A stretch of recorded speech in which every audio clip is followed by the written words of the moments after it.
Welcome to today's Explainer. We're going to dive right into something deeply personal today, a quiet, kind of invisible struggle that almost every single one of us carries around. Today we're unpacking a really warm human story about why other people's words and actions only have the power that we consciously hand over to them. And, more importantly, how reclaiming your own inner ground can finally bring you some lasting emotional peace. Instead of asking the usual things like how to achieve more success, make more money, or perfectly optimize our relationships, we really need to stop and look at a much deeper, almost universal mystery. How do we actually stop being hurt? How do we become so completely grounded and centered that a passing criticism or a sudden, unexpected rejection doesn't just totally shatter our sense of self? Let's start with Section 1, The Illusion of Protection, Searching in the Wrong Places. So we all do this, right? We all try to build up this heavy armor against rejection. We desperately chase love, thinking it'll be a magical shield against heartbreak. We chase success to prevent failure. We hoard approval and power because we're convinced they'll protect us from ever having to feel vulnerable again. We tell ourselves, hey, if I just get enough likes or secure that flawless performance review, the world literally can't touch me. But here is the massive paradox we run into. Despite getting those exact things, we're still suffering. We remain just as deeply vulnerable. Why? Because we've gone and built our entire core identity out of things that can be easily broken by someone else. Think about it. If your whole confidence depends on your success, then the mere thought of failure is absolutely terrifying. If your worth depends on being loved by a specific person, their rejection doesn't just hurt, it destroys you. That brings us to Section 2, The Anatomy of a Wound, How We Get Hurt.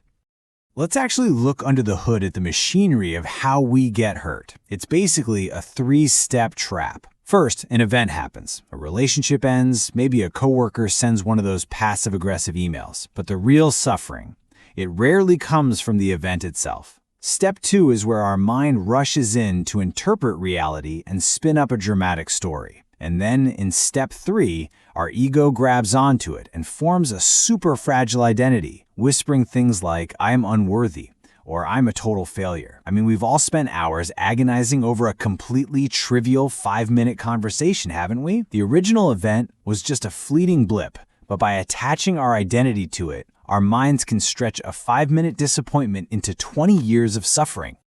Now, consider this shift in perspective, because this is a real game changer. An insult hurts only when it touches an image you are protecting. If your happiness relies on people praising you, then suddenly their criticism becomes incredibly dangerous. Why? Because the world can only shake what depends on the world. People can only hurt the fragile images and avatars you've created of yourself. They cannot actually touch your essential being. Honestly, so much of our daily exhaustion doesn't even come from life just being hard. It comes from performing for these invisible audiences we carry around in our heads. We are constantly tweaking our personalities, seeking validation from other minds that are, ironically, also just desperately seeking validation. It is literally like beggars begging from other beggars. The alternative here is living from your authentic self, where your attention isn't held hostage in this endless psychological theater of the mind. Let's move on to Section 3, Branches Without Roots, Seeking Inner Stability. Take a second and really absorb this quote. Human beings suffer because they have developed branches without roots. We are out there desperately seeking connection, understanding, and approval from the outside world. Those are the branches. But we're doing it without ever taking the time to learn how to belong to ourselves first. Those are the deep roots. When you lack roots, every tiny external change throws you off balance. A compliment shoots you up to the clouds, and a minor critique sends you crashing into the basement. I want you to picture a giant, ancient tree standing alone in a wide-open field. It takes in the sunlight, it drinks the rain, it fully experiences the changing seasons. It participates in existence, right? But it remains firmly rooted in its center. The wind might whip through and shake its branches violently, but it cannot uproot the tree.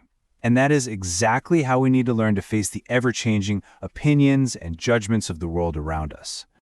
Okay, Section 4, pain versus suffering. This is a vital distinction.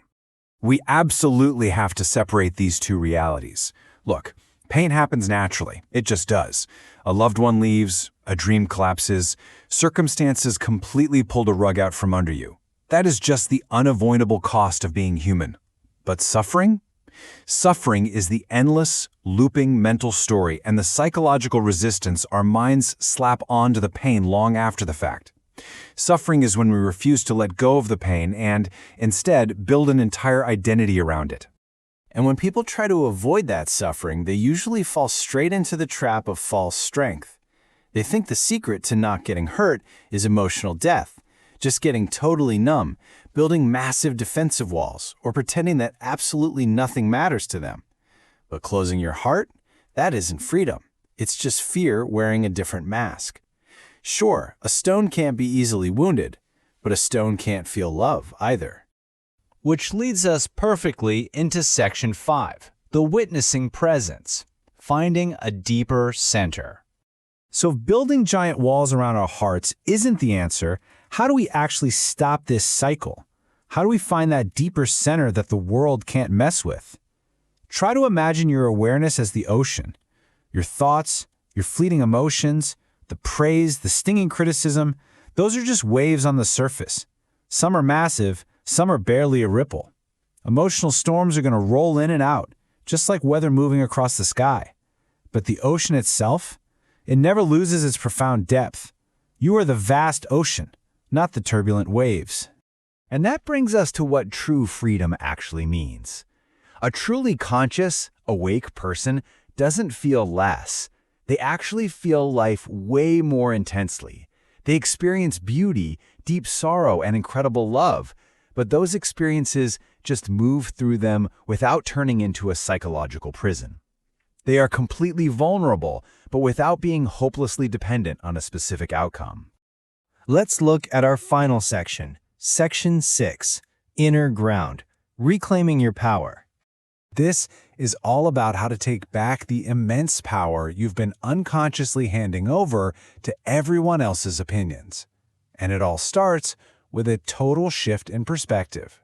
Your ego is purely external.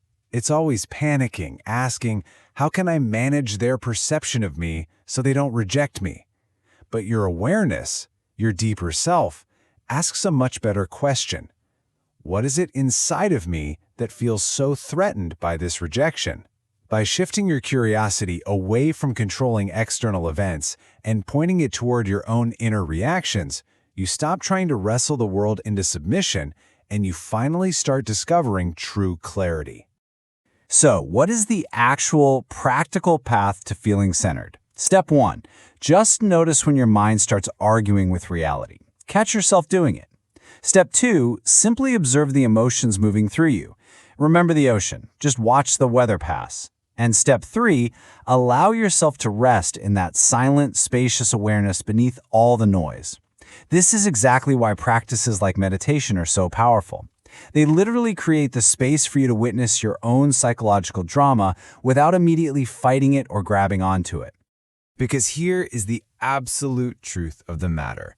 The second you truly stop needing the world's validation, it completely loses its power to hurt you.